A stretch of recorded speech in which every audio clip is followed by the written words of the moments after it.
Salut les filles, aujourd'hui on se retrouve pour un nouveau tuto culinaire. Cette fois-ci je vais vous expliquer en français comment faire ces mini tartes à la pomme en forme de rose qu'on retrouve en ce moment un peu partout sur la toile. Pour 10 mini tartelettes, il vous faudra un rouleau de pâte feuilletée, une pomme, un peu de jus de citron, de la cannelle si vous aimez ça et l'équivalent de 4 cuillères à café de sucre en poudre. Pour les ustensiles, il faudra une planche à découper, un bol, des moules à muffins en silicone, un peu de sopalin et un bon couteau. Il va falloir également avoir accès à un micro-ondes et un four. On commence par couper la pomme en deux. On coupe ensuite les demi-pommes en fines lamelles, plus c'est fin, mieux c'est.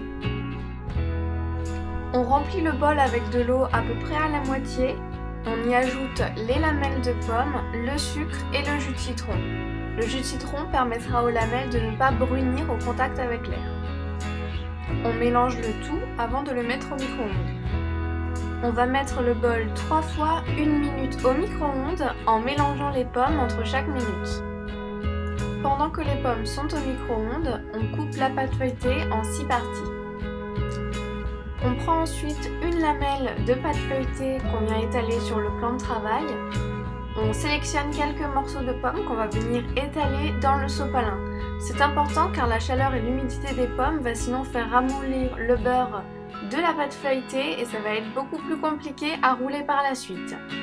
Une fois qu'on a étalé les pommes de manière à ce qu'elles dépassent du bord de la pâte, on vient saupoudrer le tout de cannelle, on replie le restant de pâte par-dessus et on roule. C'est vraiment très facile, il faut juste prendre le coup de main. Quand c'est roulé, on le pose dans le moule en silicone, ce qui va faciliter tout simplement de mettre le tout dans le four. Je vous remontre très rapidement, on étale, on essore, on dispose, on saupoudre, on replie et on roule. On enfourne le tout pendant une quinzaine de minutes dans un four préchauffé à 180 degrés. On peut finir par saupoudrer le tout de sucre glace juste avant de les manger. J'espère que ça vous a plu et je vous dis à très bientôt.